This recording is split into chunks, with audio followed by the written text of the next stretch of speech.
You're watching Detroit on Deck. Here are your hosts, Dave Cesefske and Josh Clark. What's going on, Josh? Not much, brother. What's up? Not much, man. Let's talk some Red Wings and Pistons. We touched on the Lions a lot yesterday. I do want to ask you a question though about Detroit and the Detroit Lions.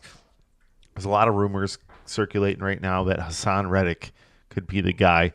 The Lions called on him, asked to talk with Drew Rosenhaus. I think the hang-up would be, hey, do they want to sign him? I don't see the Lions being a team just after signing a Lee McNeil wanting to put money out there for Reddick. Reddick has done stupid things all offseason.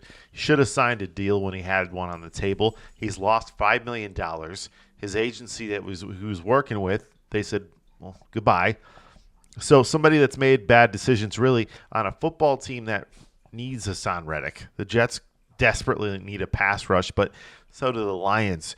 If the Jets say, hey, we'll make the trade with you, but here's what you have to do. Rosenhaus says you have to sign him to at least a multi-year deal, and the Jets say we want a third-round pick. Do you do it? No, the third-round pick's where I draw the line. See, that's what I'm saying. I'm not doing that. And that's just because of Brad Holmes' history of, finding good draft picks in the second, third, fourth, fifth rounds. So those are guys that are key and, pretty crucial to Brad Holmes and, the future of this Lions roster. Who's better, Montez Sweat or Hassan Reddick? I would probably take Montez. See, and the numbers would say Reddick, but, Yeah. Based on what the Bears look like now after they traded for Montez, it's like, okay, maybe he is a better player, right? Because he made a big impact on there. He's not just pass rush. He can do other stuff. Reddick is solely pass rush, right? Which is not exactly the best thing because if you bring him in, we talked about Zadarius Smith or whatever too, it doesn't really fill the hole. It's not going to be Aiden Hutchinson-like type of production, right? But he also plays the run. He plays the run. He's good with that as well. That's why I said you got to get a big name, like a Max Crosby. I've heard, the smaller guys, the smaller names, the less attractive names, and Reddick seems to be picking up some steam. But the Bears paid a fortune for Sweat, in my opinion, with a second-round pick. That's a lot. You can get a lot with a second-round pick. However, you're in a spot now where the Jets are like, hey, you need him. You need him, right? Like, we don't need your fifth or sixth round pick right now. We can sit on it. Whatever, it's fine. But you need him. So if you want him, then you're going to pay a king's ransom for him because there's other teams that want him as well. So that's where it's a little bit dicey. But that's where my rebuttal comes back to that is saying, hey, he's no Max Crosby. If I want to, of course, if I want to, mortgage my future, I will go call Las Vegas. Like you're putting this guy on a tier that he's not in. I agree. So it's yet to be seen what's going to happen. But let's look at another team here in Detroit that had a lot of expectations coming into the year. The Detroit Red Wings. Right now they're at 1-2. Right? They lost to the Rangers the other day. They're going to play them again. Looking at a couple things here, okay? There was some X factors on this Wings team. In my opinion, it's always been that way. It's been the goaltending. Okay, so it was like, who are we going to bring in? They signed Cam Talbot, but already this year, they played Ville Husso, who's been let go. They put him down in the minors, right? Alex Lyon has played some. Alex Lyon has probably been the better of them, but he's not a starter for a whole season, right? He's just a fill-in guy. That's been the problem with this Yzer plan the whole time. They do not bring in a goalie. They can put up points. They've done a lot of good things, but Alex Lyon has been the guy that they played a lot. Now they brought in Cam Talbot, the goaltending should be better. It should be better. But they've been pretty lackluster so far early on. I want to ask you about the goaltending. And then also, it's Larkin, it's DeBrincat, and it's Raymond. If they don't have monster seasons, unfortunately, there's not enough offense to take this team to the playoffs. So what are your thoughts on the goaltending? And then do you think that there's enough in terms of spreading it out in 4 lines of offense on this team? Because I do not. Oh, first and foremost with the goaltending, I've watched all 3 of these Red Wings games, and I personally like what I've seen out of Talbot so far. I mean, he's given up 2 goals on 56 shots. Right. Like, that's pretty impressive. That's like I think 97% goal save average. I mean, sure, it's only been 2 games that he's played, and he started one. He got that win. So moving forward, based on just that alone, I mean, based off what we know about Lyon and Husso from the years past, I think Talbot's got to be the guy until he's shown otherwise that he can't do it. So that's my thing with with the goaltending. As far as the offense goes, I do agree with you. After those 3 guys, I mean, we expect Patrick Kane to be Patrick Kane, but let's be real, he's old. He's getting older. He is. What I mean? He's old. If he can give us 15 to 25 goals, I'm pretty sure Detroit fans will be happy with that. Yeah. I do expect them to be competitive all year. I do expect them to kind of go down to the wire again, kind of like last year.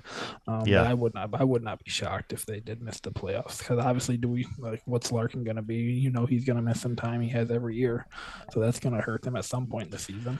Well, Josh, going off of what you said, that's right, man. He missed 14 games last year. I mean, he had a year to forget because he also lost. They lost a baby, man. Like he was going through some things, and he talked about that a lot. Where it was like he wanted to just be on the ice because it was the only time that he wasn't thinking about that. I mean, that's heartbreaking. That is really tough. And kind of reminds you back to the NFL of the whole Marquise Goodwin situation. 100%. 100%, So, right? Like yeah, went through some things, but that's tough, man. But, I mean, generally speaking, the Red Wings were a pretty healthy team last year, besides Larkin. But they're going to have to really avoid any injuries this year if they're going to come close to a playoff spot or make it. But the thing is about the postseason in the hockey, it's like, in terms of the Eastern Conference, you're going to get 12 teams in the playoffs. You know what I'm saying? Like, so many teams make it. They really crashed and burned at the end of last season. They should have been in the postseason. They were, and then they really kind of hit a part of the season where they ran out of gas, and we talked about it. Their goaltending wasn't good enough. Patrick Kane, though, for a couple weeks in there, really just like took over. He was incredible. Like that one breakaway that he had, I think it was against Chicago, that he scored, and he looked over at the bench and then took it in and scored. It was just like a movie moment. But he is not the superstar he once was. This is like his greatness is great, right? Like, it's big time. He's a Hall of Famer. But it's like Yzerman at the end of his career. Like, he's playing on one leg. Like, he's good.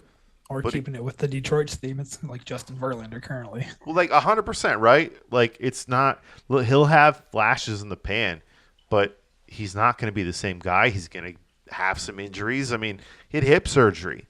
NHL players do not come back from that. So, you know what I mean? Like, you're using your hips, in any sport, but hockey, man, just to get down the ice, you're constantly moving your hips. So there's always pressure on them. I know that there was surgery, but he'll never be the same. So I got a lot of questions about that.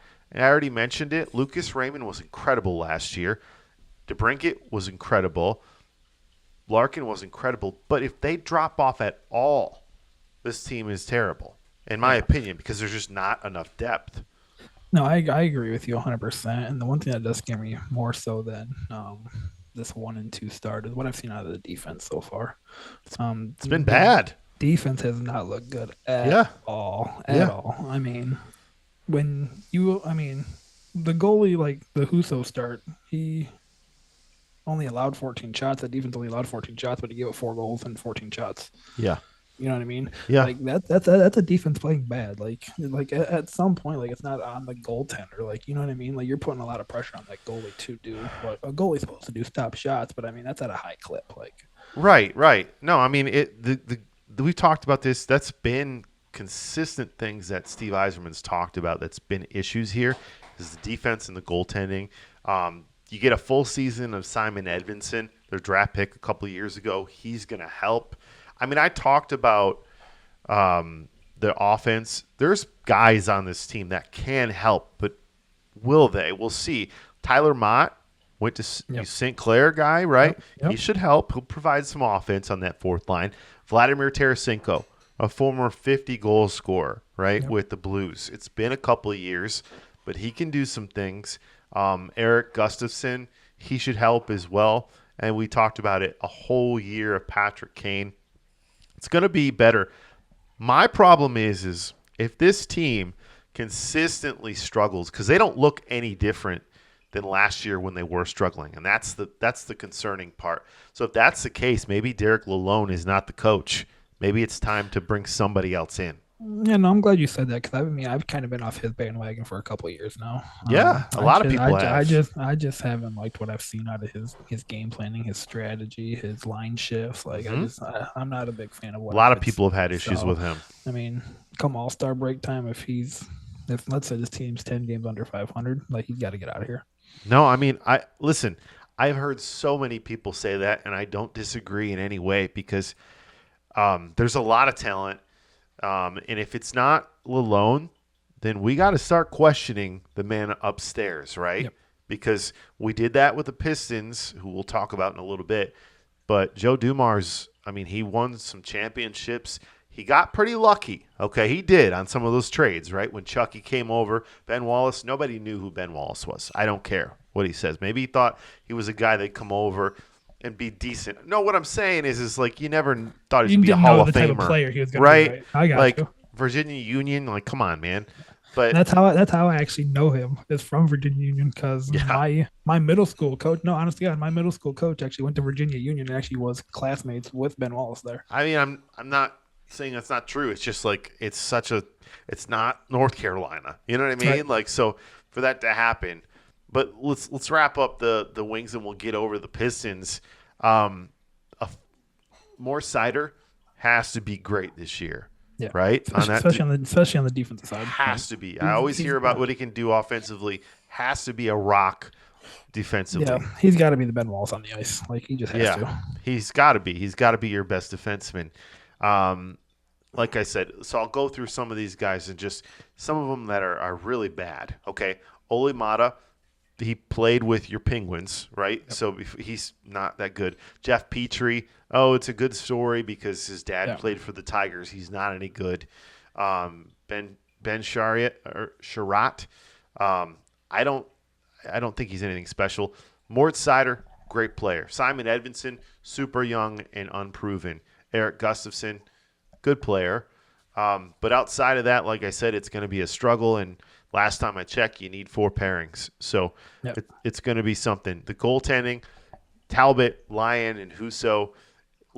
Talbot, in my opinion, and Lyon are the only guys I want to see playing games. Yeah. Husso should just stay down in Grand Rapids. If this team struggles and they're out of the playoff race, late in the season, I would like to see Sebastian Kosa come up and see who he is, if he's anybody. Because if he's not, you gotta draft somebody else. Now he's had good numbers, though. Yeah, speaking of Kosa though, like I'm honestly surprised he wasn't the guy that got the first look this year. I'm surprised they went out and got somebody. That tells me they just don't believe in him yet, man, and that's scary because like I said, a lot of these big time goaltenders, they come up early and they start playing. 19, 20 years old. It's not unheard of anymore. It happens.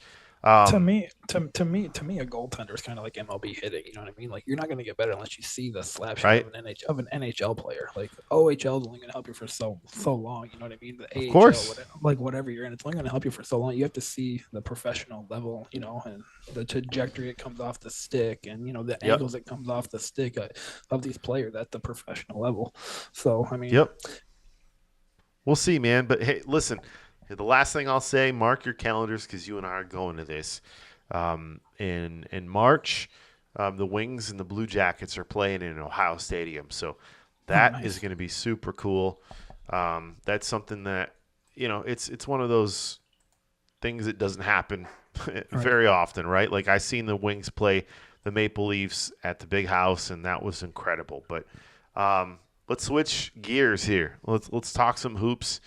This is a team, and listen, man, I'm not making this is very direct, and I told you this before. The Pistons are a team. If they keep playing the way they are, I don't like them. I don't like watching this team the last few years, and I won't waste my time. If they don't put a good product out there, I'm not going to waste my time. But I will say this, okay? We'll talk about some of these players. You got Cade Cunningham, Jaden Ivey, Malik Beasley, Tobias, who, listen, say what you want, he's going to help, and Jalen Duren. That's your starting five.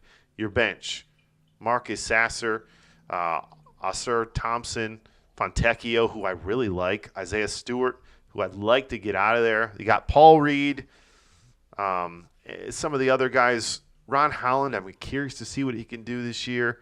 Hardaway, Wendell Moore, I do not mind that. And then you got some other guys that I don't even need to mention. But, Josh, taking a look at this team, my first question to you is with the addition of Malik Beasley, who's a 3-and-D guy, and Tobias Harris, who's a veteran. He's second time back in Detroit, but he actually has talked about how he wants to be back here. He's going to maybe put up like 12, 15 points. He's not a big-time scorer, but can he help make Cade and Jaden a better combo? You referring to Beasley or Harris? Both of them, just as veterans. I think Harris will help a lot, honestly. It's going to take a lot of scoring prowess off of what Cade's expected to do. Man, I hope so. I mean, you're talking about a guy who's a 17 points per game career scorer, and Harris. So I mean, that's light years beyond what he had the last 3-4 years since he's been in the league. You know what I mean? Yeah. So that's definitely going to help his assist numbers go up. It's going to help, just the offensive efficiency, like all of that type of stuff. Yep. As far as Beasley goes, I actually wrote down their depth chart, and he's actually coming off the bench according to ESPN.com. Well, I mean, I would put him at the small forward, but you think Thompson's going to be there? That's who they have, and personally, I agree. I agree with you. I do think that he should be the starter, but I'm not mad about him coming off the bench. My whole issue is like Thompson he was like an illness for like a long time. No, 100%. But the reason I like Beasley coming off the bench is because once Cade was off the floor last year, once Ivy was off the floor last year, like they had no scoring at all. Like you couldn't do anything. They did not. So Beasley coming off the bench it's actually really nice. Same with Tim Hardaway. You're talking about a 14-point career score. I love Tim Hardaway coming here. An 11-point career score and Malik Beasley. You're talking about two guys who can actually, shoot the ball. And Wendell Moore, Josh. He should help. Over 40% career, field goal percent shooters, over 38% for both of them for their career from 3-point, territory. So that's definitely going to help them in terms of, creating more opportunities, the offensive efficiency, getting other guys involved, like an Ivy, like an Asur Thompson. So, in that regard, it's definitely going to help because that's the one thing that's been talked about amongst fans that I've heard is this team has no shooting. Well, now you have at least 3 guys you just brought in who all shoot the ball from 3-point land at 38% or better, and for their career at least 42% or better from the field. Yeah, I mean, I think, listen, they won 14 games. You can't go really much worse than that, right? God, I hope not, right? So they got to be better. I believe they're good. They're going to be better. I think Vegas has them around 24 wins or somewhere around there, right? I would take the over. See, if they hit 25, 26 wins, like it's an improvement, right? Like it's a real improvement because this team, and they got a better coach, in my opinion. I really like JB Bickerstaff. His dad did a heck of a job in the NBA. He's a good coach. He took the Cavs to the playoffs a few times. He won Coach of the Year. I know Casey did all that stuff too. Great, but I feel pretty good about what he brings to the table. Now, my problem with this team is they're looking for identity, and we're always saying, okay, well, Cade Cunningham, is it him or do you trade him? And before he's done really, in my opinion, anything, they gave him 5 years, $224, a max deal. What has he done here? Yeah. See, and to me, he hasn't done anything. But like you just said, that's the fear of losing out, is what that is. Yeah, 100%. They wanted to make sure they had him locked up. They wanted to make sure they had a face of the franchise, somebody that could potentially look good to draw, potential free agents in the future. Yeah. So to me, that's all, it's all a business move, honestly. Because personally, I'm with you. I probably would have traded him or kind of let him walk if he didn't show anything this year. I mean, I definitely would have traded him. I do like one of the guys that's underrated is Fontecchio. Yeah, he's not super like athletic, but he can shoot. Big guy. I like him. They brought him back, but at $7 million, it's a lot. But like, it's the NBA, man. They overpay everybody. Like Tobias is making $25 million.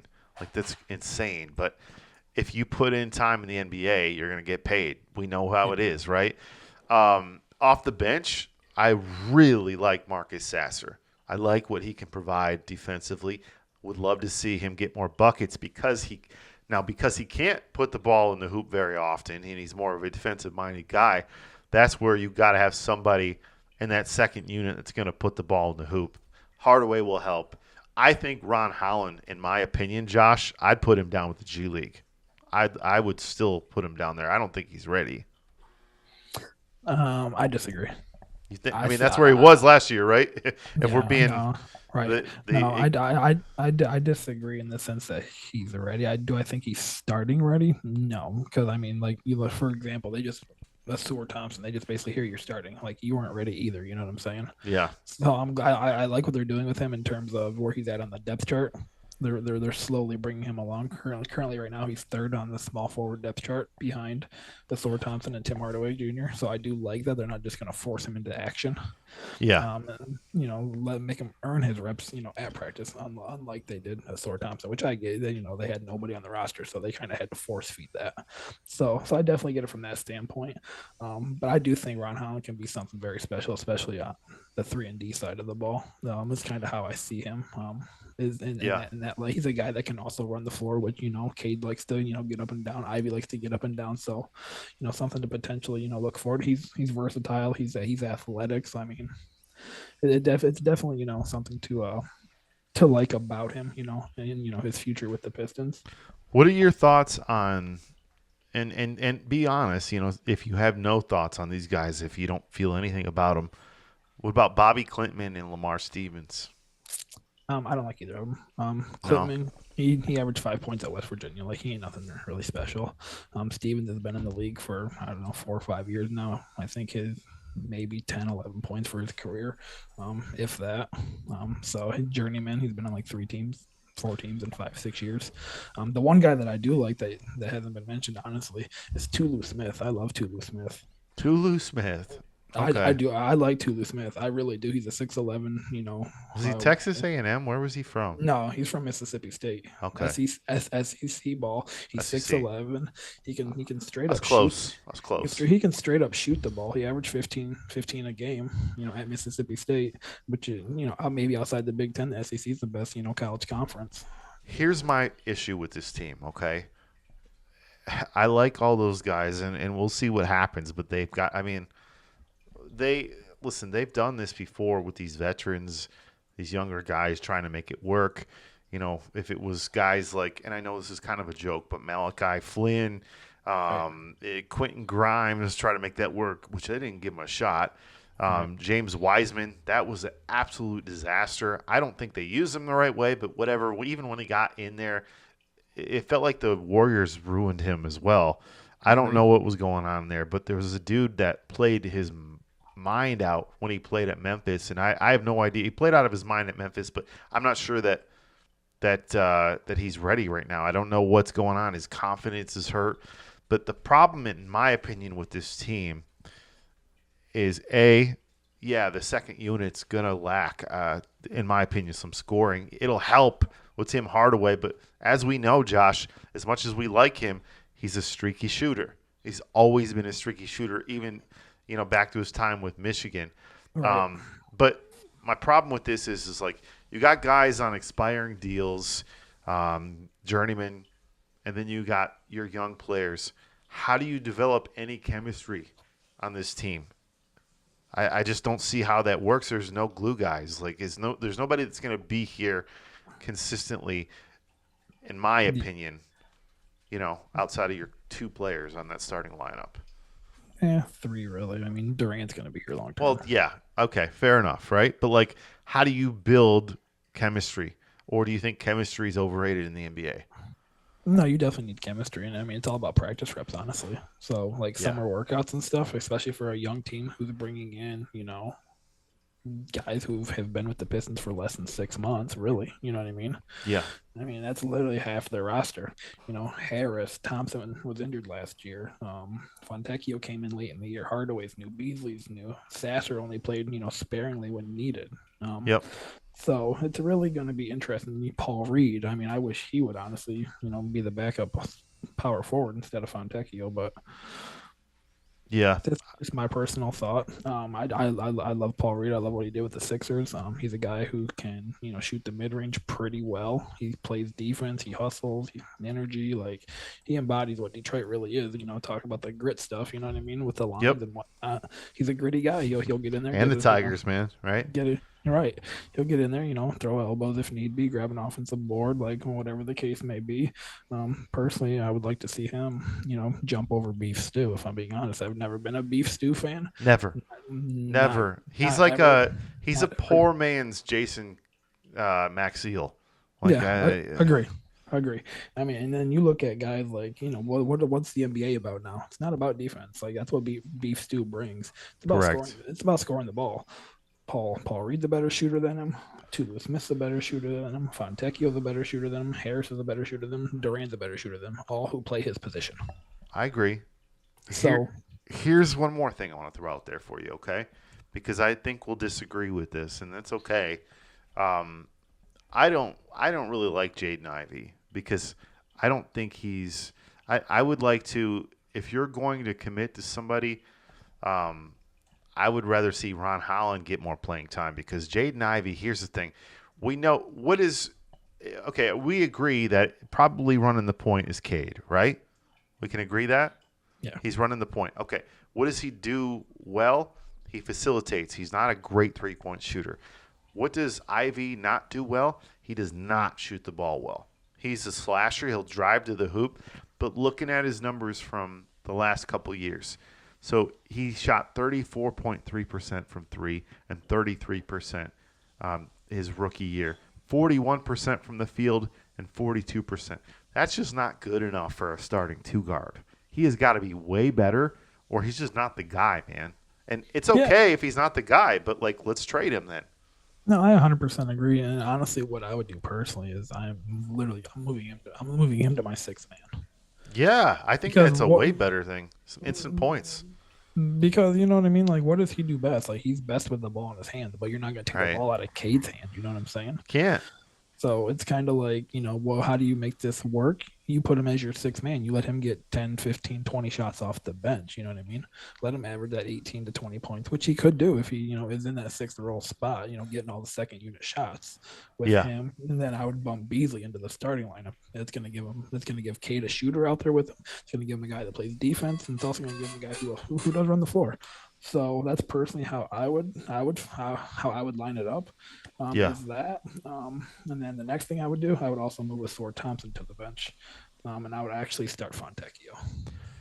Yeah, I mean, like Asor Thompson, I was expecting a little bit more from him. I mean, his brother, in my opinion, obviously we know. I mean, he's a better player. I think so. But he was drafted higher, obviously. But the thing is, man, I can't get over this. I'll let this go in a second. But Jaden Ivey taken with the 5th pick. Yeah. It's like, how often does this team draft guys in the first round or high draft picks and they're just nobody? Like, we've wasted so many years of this rebuild because of guys they've missed on. You know what I mean? But other franchises consistently, like, let me give you the best at it, okay? And the best team to do that is Oklahoma City Thunder. They've always hit. They hit no matter what, right? Like, not every team hits. I get that. But, like, when you're consistently bad, dude, you got to hit on somebody, man. No, I 100% agree. And not to put all the blame on the front office of the Pistons, because they do deserve a lot of the blame. Yeah. A lot of the reason as well is the draft lottery system. Oh, dude, The dra- you can't tell me it's not rigged, man. San yeah, Antonio, they wanted Victor to Wembanyama to go there. The NBA wanted him to go there. If yeah, Detroit has him, we're 2 years ahead of the curve right now than we are right yeah. now, and we probably trade some other players. It See, would be so better. so my point is though, so we would have Cade, and who came after Cade? I believe it was Bonchero, correct? It was, and he's a better player in my opinion. So I don't think we would have been in the running for Victor Wembanyama. I would rather have Paolo. If we would have had Paolo then, because we would have had Cade and we would have had Banchero back-to-back years. So I don't think we would have been in the running for Victor. But that's Wembanyama. fine. Paolo then also- Banchero would be our best player.